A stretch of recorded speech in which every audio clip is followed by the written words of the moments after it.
Imagine if you could send money to anyone in the world instantly without a bank, or if you could prove you own something digital just like you own your phone or your car.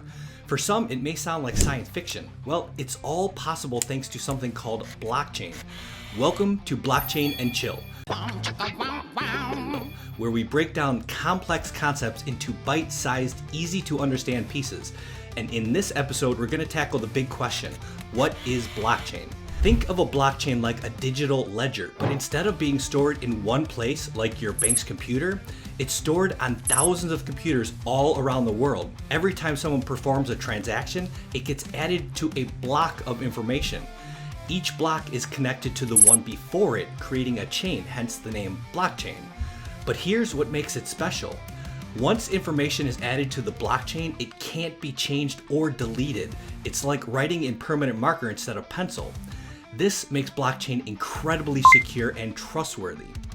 So imagine a digital notebook that everyone in your neighborhood has a copy of. Each time someone buys or sells something, they write it down in their notebook. But here's the cool part. Everyone's notebook updates simultaneously with the same information.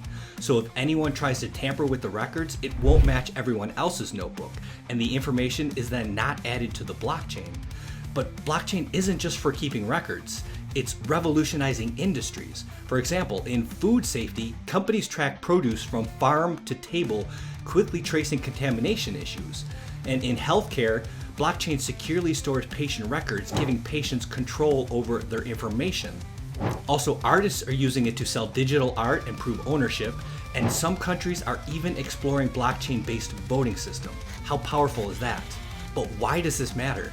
Because blockchain makes things transparent, secure, and trustless. That means you don't have to rely on a bank, company, or government to tell you what's true. The system itself guarantees it. Plus, it is also faster to send funds or digital items than traditional methods, and it helps bank the nearly 40% of the world that doesn't have access to traditional finance methods. In our next video, we're going to dive into how cryptocurrency transactions actually work on the blockchain. Hit subscribe to make sure you don't miss it, and also leave a comment below if you have any questions about blockchain at all. I read every comment.